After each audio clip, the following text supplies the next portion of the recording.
Hello people, this is another knife review for A Dose of Drew. I am said Drew, and today we are going to be looking at the Cold Steel Ultimate Hunter S35VN, Andrew Demko-designed, Taiwan manufacturer.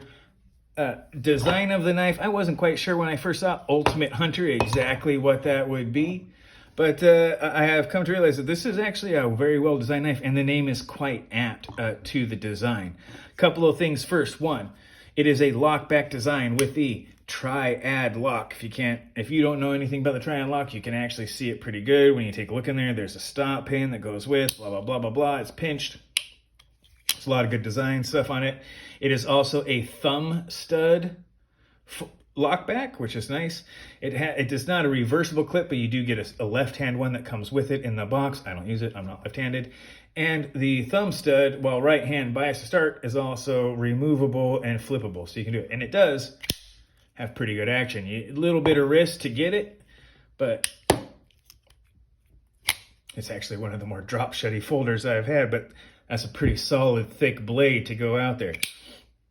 A couple of design points right here. Drop tail on the handle, drop point on the blade, flat grind, pretty thick behind the edge, and very thick steel. This is not something that's trying to slice through stuff. This is something that's trying to cut stuff on a relatively shallow basis, and I'll get to that in a minute. First things first, though, let's do a couple of size comparisons for y'all. Easiest one is to get a really good idea for where it's at. We're going to do with the old rat number 1. All right. And the old rat number 2. Definitely just dwarfs rat R2-D2 here. And the rat 1, well, it's almost exactly the same size. If you put these over, they're easily, if I get the tip, these things are almost exactly the same size, to tell you the truth. The length size is almost the same. Flat grind versus, full flat grind versus saber flat grind, blah, blah, blah, thinner blade steel, all that sort of stuff. But size, it's definitely there. One other quick bit here, just to give you an idea of the overall. It's AJRB Feldspar Large. It is much larger than that knife. As you can see, this is not a small knife, you guys. This is definitely not. The blade length, as you can see, actually is maybe even a little bit shorter, the overall blade length. But yeah, the knife itself is pretty large. We'll get to that in a minute. So there's the two feldspars. As you can see, it is larger than both. Get a couple in here just to crank this out. And not just any leak, but a random leak. And of course, the Kershaw blur as well. As you can see, it is much larger than any of these. If anyone when you're looking at those, I'm pretty sure you already knew it would be larger than the leak. But just one more to give you a little bit a sense of scale. The Kershaw bare knuckle. As you can see, it's bigger than the bare knuckle, but not by much. They're really, really close, but the heft of it, by far. Just to give you a really quick idea, this is actually one of the thickest knives I own at the thickest place. Ain't nothing wrong with thick, but sometimes you got to be careful. I mean, this is almost double the bare knuckle. If you've never used a bare knuckle, you don't have anything like that. Well, the rat 1, a thick knife all by itself, is actually much thinner at the thinnest point, or at the thickest point. All right, that being said, we'll bring the knife back up here. All right, so the little bit of size comparisons out there, this thing's very large. I'm not going to give you the distinct measurements right on this one because it's approximately a 3-inch blade. It's a much larger handle. More important to me is the design. You got things like the balance way back here behind the point, but it's only meant to be held up here very rarely. It is meant to be held back here where your finger's behind it and you're in there, and I gotta tell you, in any grip here, it works. If you're looking at it from this point of view, right, you're like, yeah. If you're looking at it here, it does. There's a couple other I'll get to in a minute, but I want to really, really take a chance to look at this. The balance puts it back here. Your hand's behind there. The power knuckle's right on there. If you want to know why I call that the power knuckle, I'll make a video. In fact, whether you want to know or not, I'll probably make a whole video just discussing the mechanics of the hand and why that is an important spot. you know, for things like this, you know, how that mechanics work. But it's a whole ergonomic thing, which, by the way, this is really good. The narrow bottom with the wide top, again, contoured handles, right? There's a divot in the back. We'll get to that in a minute. I think I know why. There's a couple of things about it. One, the saber flat grind, and the lanyard hole, which, again, I'll get to in a minute. As it is, as an Ultimate Hunter, I actually understand. I believe Andrew Demko did a pretty good job on designing one of the better folding hunting knives that you can get. S35 yen is a great steel, sharpenable on, I've had good luck sharpening it on even aluminum oxide stones, the standard ceramic stones. Diamond does work better. Personally, this one, I've sharpened this one once. It wasn't too bad. It had a couple of chips from me using it a lot because this knife begs for it. Extremely easy to use.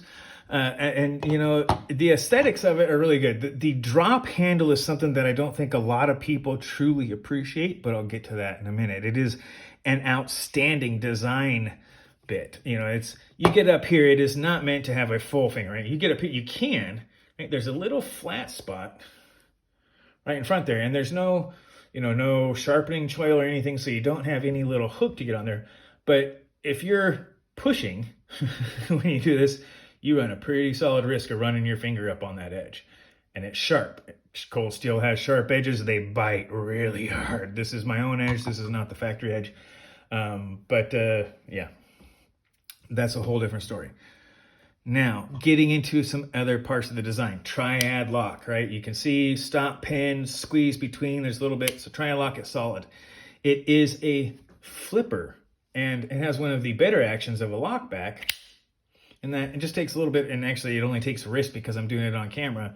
And my goodness, dang it, I did it again. And if you want to know how sharp it is, a little drop right there, give it a sec. Here, we'll squeeze some out. That little touch on my finger. Can you see it? And that line across there, it'll bleed in a minute. That's all it takes. That's what you get for leaving your finger in it, trying to show off. But, oh man, let's see if I can do it on camera without flipping it. Oh man, there we go.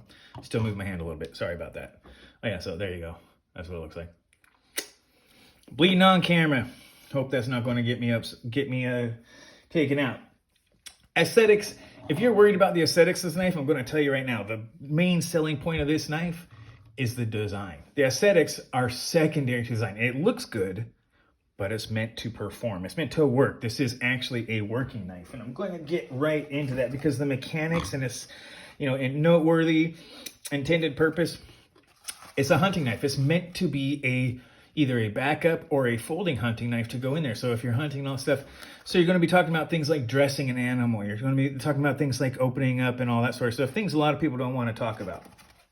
Right? And again, I've said it before. If you support free and fair chase, you support hunting, if you support environmental places for animals to have natural habitat where they can go and people can essentially hunt them in their natural habitat, you want to support hunting. But first things first, if you're going to be doing anything on that, you're going to, a couple of things. You're going to want to be able to open up some skins. You're going to be able to pinch it, right? Make a little slit. I'm going to try this so I get my thing. Then once you've done that, you're going to want to get your blade in there. Get your finger in there, and then you can, it's been a long time, so you're going to have to get me, and you can actually, you did a really good job of keeping with that little drop point there, you can put it on your finger without any danger.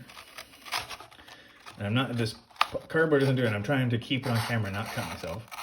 But if you know what you're looking at here, you'll understand that thing can dip in there, and that little bit of drop point gives you a really good angle with your thumb back here that you can skim along. You can do it on your finger, right? You can put your thumb in there and you can move it along and skim.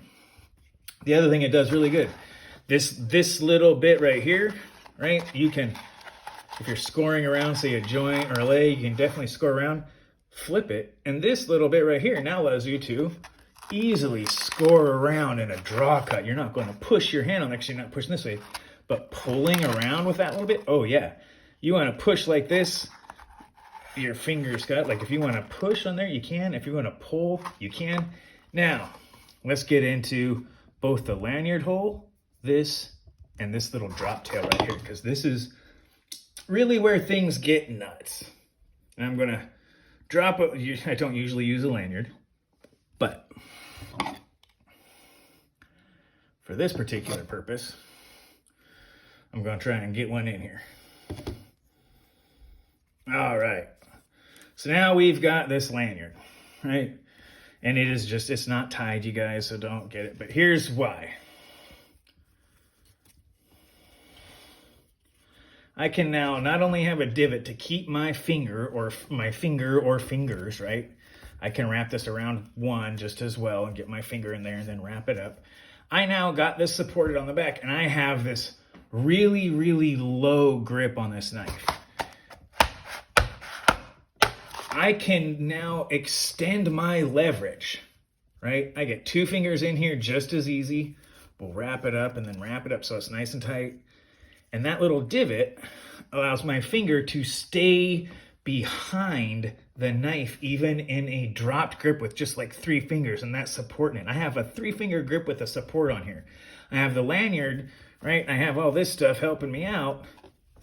Wrapped up, we'll do it real nice, wrap it up on the fingers or something, right? We can do that. So now it's not going anywhere, right? I got it in there. I got to tighten it.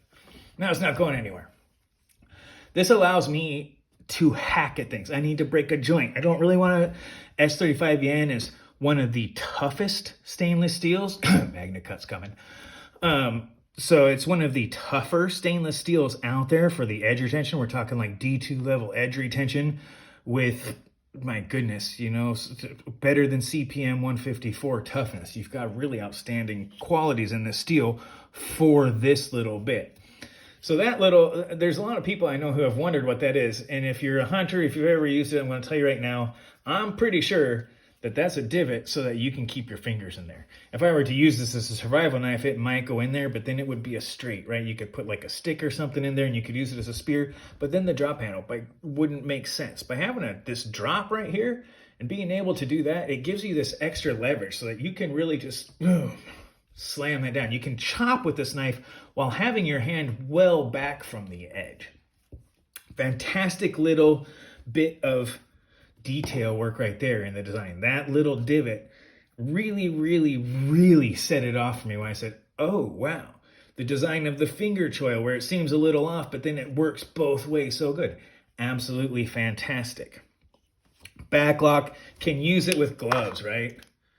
Again, shaking it, drop short. Man, you got this pinch grip, right? See this little bit right here?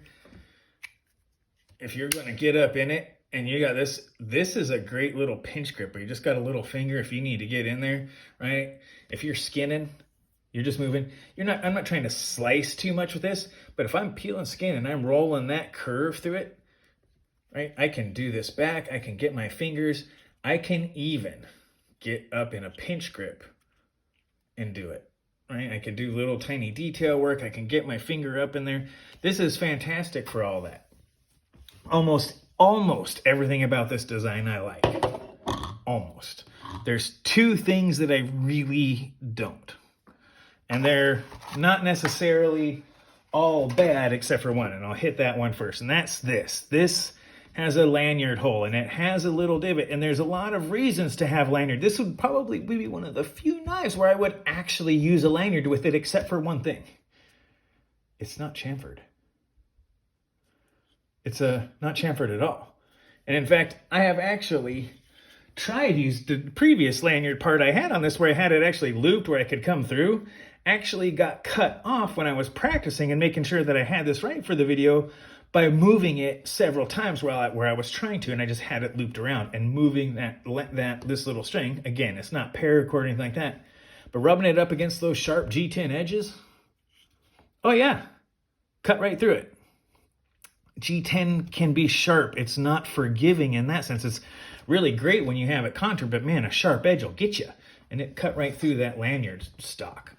So that's honestly my biggest complaint about this knife. Of all the things, of all the details that came through here, from a pinch grip to the proper stuff, to leave a lanyard hole unchamfered on something that you would need it has pinch, you're probably going to use gloves. You very likely will have messy stuff all over your hands, slippery, gooey. So a lanyard is something that you would really need. And to have it possibly cut through any lanyard you want to put there, not to mention really hard to get paracord through that type of thing, this is probably the most overlooked detail of this knife, and it's one of the few knives you're ever going to hear me tell, this needs to have a lanyard. If this is really designed to be a hunting knife, and it most obviously is, you're going to want a lanyard for all the nasty stuff that's going to be on your hands. You may or may not have gloves. You may be trying to hurry at night. You may have a whole lot of stuff going on. There's a lot of factors that go into what you need this for if you're actually using this knife for its both title and, obvious purpose. So there's that. The lanyard is probably the single greatest overlooked detail on here. And again, I am not a lanyard person. This is probably the only knife you're ever going to hear me tell, unless something else comes up, you're ever going to hear me tell you, this one needs to have something more more attention properly given to this lanyard hole so that it can be used, where it's chamfered, where you can see that this is something that's going to be used. Quite honestly, because of the way the loop goes, I would love to see a hidden one back here so that you could really wrap this sucker around and have it in plane instead of coming two sides and then around. It would really, really make it. Something to change that lanyard hole is, to me, it seems to be integral to the design and necessary for the stated purpose. So again, I'm beating up a lanyard hole, but for something that has so much attention to detail to all the other parts. Extra flat spot for your hand, right? So you can get a really good flat spot and have total contact. Heavy jimping up here where you're going to get it, right? Tons of detail, love it. Finger wells right where you get them. It doesn't matter, pinch grip or otherwise, it's right in the right spot, and it's right at the balance point. That thing moves right around that spot. You can work this knife from the pinch spot that's ground into it, right? This is beautiful engineering. And then you've got an unchamfered lanyard hole for something that most obviously in its design is calling for one. Again, I'm beating up the lanyard hole because after all that work to say, yeah, you're going to use your lanyard, to not chamfer it, to me seems really, really, really low on the attention to detail side with all the other attention to detail that's in here. So it was either intentional or a cost-cutting measure, and to me, it just shouldn't be that much to have to if you can put a divot for the pocket clip back here to flatten it, you can chamfer that hole. So enough on the chamfered lanyard, or non-chamfered lanyard, I should say. The other being the thumb stud's nice, right? It definitely is. I am more of a fan on something like this to be a hole, but it's a solid one, and you can adjust it. If you want it to come out, I'm not going to drop that down. If you want this to move back, you just roll that. You just screw that thing down a little more. You get a little more thumb stud. And again, you can slow roll it pretty damn easy. So that's nice. The other thing on the design for the stated purpose is a flat grind, right? It's a saber grind. It's a really high saber flat grind. For something that is designed not to be moving through like paper or solid or long cuts where the entire blade is moving through the cut, the flat grind isn't the best. You're going to be moving through soft tissue. You're going to be moving through stuff that's wet, right? You're going to be moving through stuff that wants to stick. Grantons and all that sort of stuff with the little holes, isn't it? But a hollow grind really on this one would make more sense. A nice hollow grind, even if it's relatively shallow, gives you that curve, right? That concave curve, so that the stuff has either a ramp, or when it comes off, the blade drops away from it, so it actually breaks it loose of the blade and helps it move through wet material better. So it's a personal preference. It's not going to be huge. It's not going to be something that would be like, oh my God, it's just such a design. I just think that it was more of a nod to trend, fad, current infatuation with flat grinds. There are most definitely tons. Yeah, I'm just gonna break it right out right now. Full flat grind, Rat 2 or Rat 1 and D2, R1 D2, right? Full flat grind. Almost. This is pretty high.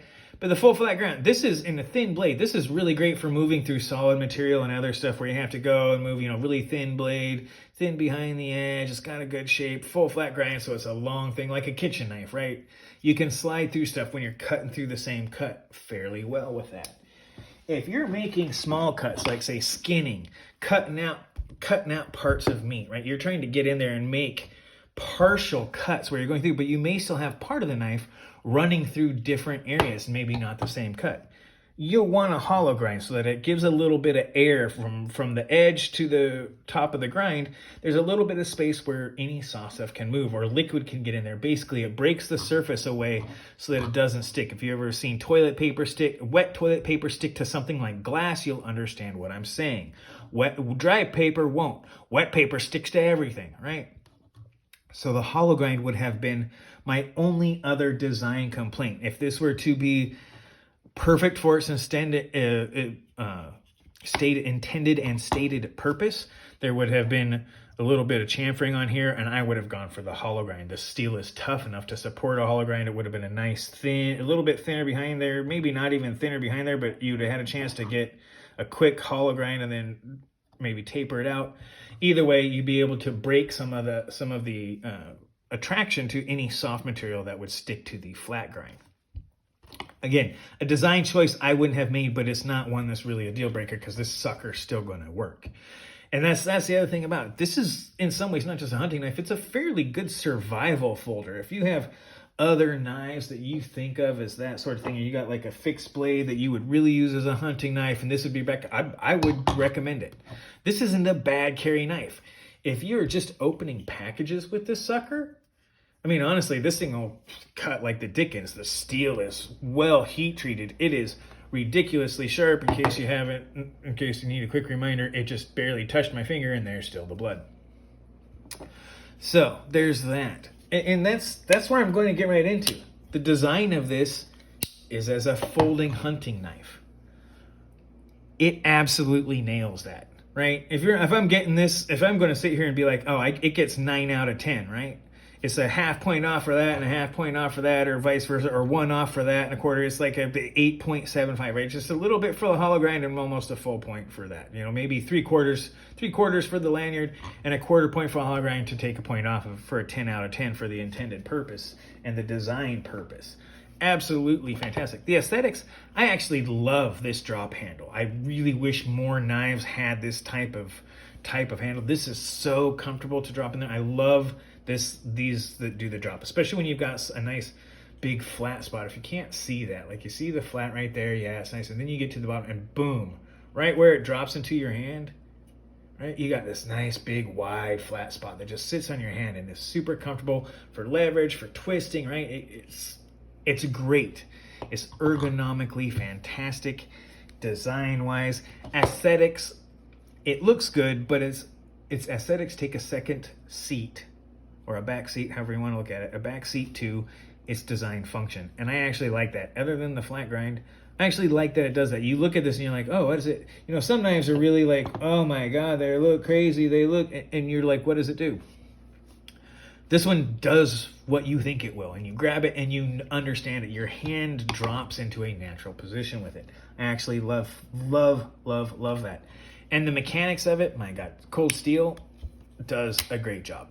This has been cleaned by me. This has been pulled apart once and then cleaned and put back together by myself after I've used it, because I have used this knife actually a lot more than I thought I was going to. I thought I was going to do it just for a review, and I have held on to this knife for months now and used it multiple times. If I'm going to go out and work on my plants, if I'm going to go out and work on anything that I actually think of as a hard use, this is the knife I grab. I would probably grab the Rat 1 if I didn't use it so much for videos, just because it's a cheaper knife to do that. But again, I'll get to that in a minute, because this is, though it is an inexpensive knife, it is one of the better bargains out there in CPM S35VN. So I'll get to that here in just a moment. Noteworthy points about this. This is called the Ultimate Hunter, and really, if I was to go and I had a fixed blade, I would still carry this as a backup. This would be a secondary knife. If I was running light and I got an animal, if I was just day packing and I was like, but I still got one, I would carry this if I was on a hunting trip, even if I left a fixed blade skinner at home, or if this was my only one. You could do it. You could dress an entire animal with this. It has the ability. You might get a couple of chips. You might run into a couple of bones where you're hacking at it, but you can hack at a joint with this. You can take a couple of the feet off. You can pretty much dress an animal if you're trying to take the meat. If you're doing something where you can't pack the whole animal out and you're trying to pull the meat and leave, maybe even some organs or something, this can do it. Its intended purpose, its noteworthy points, its intended purpose is to be a folding hunting knife, and it does that outstandingly. It does it outstandingly. I am actually going to leave the cost value to the end because my expectations for this knife were not as high as they are now. When I got it, I thought, oh, it's going to be another cold steel. It's another tactical. They're going to put weird stuff on here, make sure that it sits in plane so you don't have to see it twist, tell you how strong the triad lock is, but as soon as you twist it, the thing breaks, right? Don't talk about torsion loads. I get their marketing, but it just drives me nuts. And I don't want tactical, I want function. This delivers. I was expecting tactical. What I got is an outstandingly designed hunting knife that doubles as a folder, right? There are other things you can say, oh, there was this, there's that, there's blah, blah, blah. It's outstanding. This is a hunting knife you can actually put in your pocket and pull out when you have an animal and start working. If you have something like a ceramic or a diamond hone to go with it, if you have something like a folding, I don't know, one of those little folding diamond hones, we can flip it open and you got it, and you can take this and do an entire animal, even if you have things like a couple of chips from hacking at a bone. Absolutely fantastic on that. Now then, it may be a little bit more, a little bit less, but we're going to get into the cost value.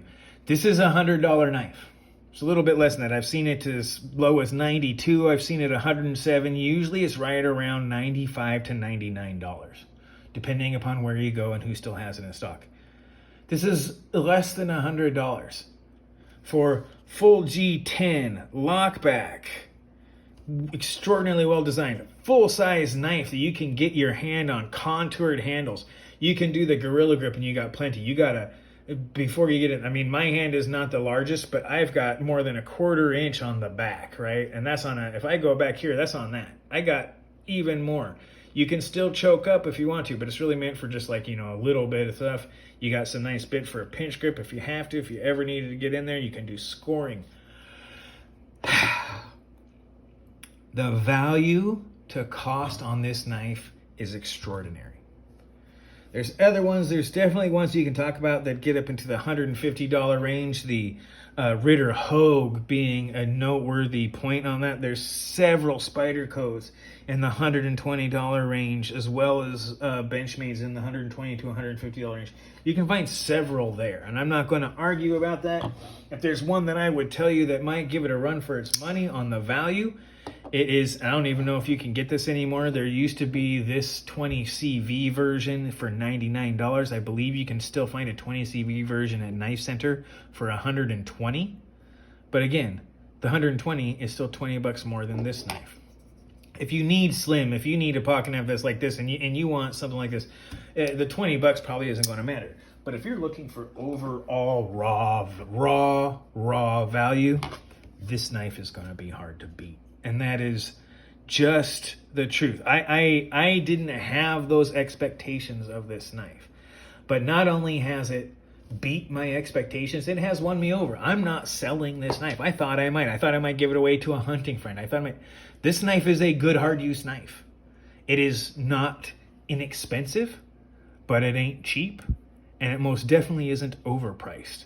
This is a solid working knife with a heavy, thick blade. It's not thin behind the edge, but it'll keep it from chipping pretty well. The only thing that I've ever done to chip it, and I don't know if you can see if I can even get, if you can see it. You might be able to see a couple little nicks still in the tip. I dropped it on concrete, you guys. That's why I sharpened it. If I hadn't dropped it on concrete, I wouldn't have had to sharpen it, ever. You might still be able, I don't know if you can even see some nicks. I thought I got them all out. If I look real close with the naked eye, not on camera, you can see still a little bit on the tip where it hit the concrete. That's what I've done to this knife. And they were the tiniest of chips on the edge. That's it. And quick resharpening, just peeled them right out. They were just tiny little chips. I was incredibly surprised. This knife won me over. This is a great knife. It's contoured It's comfortable. It's got extraordinarily solid like blade stock, right? It's not the thickest, but it's there. It's got a high flat saber grind. Could have been a shallow hollow grind that would have been fantastic, but the flat grind isn't bad. When the biggest complaint on this knife is that if you want to go left-handed, yeah, you gotta have the clip, but that's no big deal. When the biggest complaint on this knife is that it doesn't have a chamfered lanyard hole, you know that this knife's good, because I'm not a lanyard person. This one just needs one because of its intended and stated purpose, right? If I'm carrying this every day, all day, every day, that short little pocket clip that's almost deep carry isn't going to mess me up, right? It's meant to be like your pinky goes right there or your ring finger goes right there, and either way you're I'm not showing it. There's the ring finger right on there where you choke up and your pinky's in it. Either way, it's good. So my biggest complaint still is that lanyard hole not being chamfered, mostly because I see it as a design oversight where you have an intended spot to use that lanyard, to use a lanyard to do it. You're going to have wet hands, blah, blah, blah, all the stuff I said before. Again, I'm not a lanyard person, and that's my biggest complaint on this knife. And that's probably the best really review and endorsement I can give. I'm not a lanyard person, and the lanyard hole is my biggest complaint on this knife. There's some other things, yeah. If I was to do this full EDC, it's really, really thick. Let's see if I can get that. It's thick behind the edge. If you can't see that, that is a stout little tip right there. That bad boy, like I said, I dropped this thing from 6 feet onto tip first onto concrete, and it made little tiny chips. This thing is very, very, very chip resistant. Does not make it super slicey in that it's going to just rip through stuff, thin stock. It's not moving material out of the way, but man, will it cut all day long, and you can hack at stuff. So yeah, it won me over. Hard use knife of the day for me. I absolutely love this knife as a hard use knife, and I will always take it. I need to hack into wood. I need to do anything. If I go hiking, this is probably going to be with me.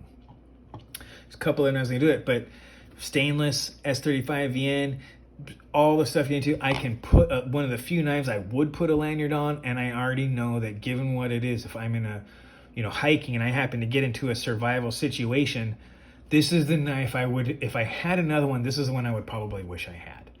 The lanyard hole being notwithstanding, it would probably work long enough for me to use it, and I could probably get some better stuff to use as lanyard. That being said, I'm going to start to wrap this up. We're well over 30 minutes, and most of it has been me just going off about how great this knife is, and it is. It's a good hard-use knife, meant to be a folding hunting knife, and the design, execution, and mechanics of it are nearly flawless. It is a... I have to do it on the table so it does it. It is a nearly fall shut lock back thumb stud at opening. That makes the mechanics great. The action is fantastic. The lockup is great. The ergonomics are there. The design is spot on, and it is a functional design first and an aesthetic design second. This is a good knife. I can't, at under $100, you start to wonder why aren't more people buying this? And I honestly don't know. Is it because it's a lock back when you've got other things? There's other Demko's 8010, 8015 that maybe they look more like a regular knife. I don't know. They're also ridiculously a lot more expensive than this. This is a $100 knife. And if I don't care what your politics are, I'm happy to support Taiwan and its manufacturing. I'm more than happy to support Taiwan manufacturing, that small island with all those people on it doing really, really good work. The Taiwan manufacturing facilities for many companies are well known for their high quality. So, and this one is no different. I have had no problems with this knife in my entire time owning it. I expect that to be true for as long as I own it. That being said, you guys, under $100, outstanding design, well executed, and extraordinarily well put together. From heat treat, from what I can tell on the heat treat to all of the different little aspects, this is an extraordinarily designed knife by Andrew Demko, executed by Cold Steel in their Taiwan factory, and hopefully owned by more and more people. I really want to get this out there. It's a fantastic knife. I think more people should own it. If this isn't discontinued, they'll need to make more, and people need to buy more of this knife because it's worth it. If you're looking for super thin behind the edge to be super slicey so that whenever you're out there cutting boxes, you know, you have to do that. I got to tell you, that's really great. But for me, I'll just take the very front of this and just score down the box because it'll hack right through it and I won't chip through anything. I can hit staples, bones, probably concrete, and it will just kind of keep on going and I'll just have to strop it or something. It is that good, you guys. This is not a new knife, but I had to put this out there because it is absolutely one of my favorites. And once again, the Ultimate Hunter, Andrew Demko-designed cold steel execution, and a fantastic folding hunting knife that I recommend to both hunters and non-hunters alike. It is a hard use, wonderful lock back folding knife. And I gave it a hearty recommendation. Again, if it was stars, 4.5 stars, 9 out of 10, whatever you want to call it, this thing's almost there. And especially with its stated purpose and ergonomics, man, it just does it. It does all the things you need it to. It's comfortable. It looks good. If you pull it out, people know it's a knife, but at the same time, you can have this thing doing whatever, and it's not that scary. It's not one of those things that's going to sit there and really scare people all day long. All right. Got it on camera. All right, you guys, I'm going to go ahead and wrap this up after 36 minutes. This has been a Dose of Drew reviewing the Ultimate Hunter by Cold Steel Demko Designs. Again, this, by all means, watch it twice, comment in the morning, come back, and get another Dose of Drew. Thank you, everyone.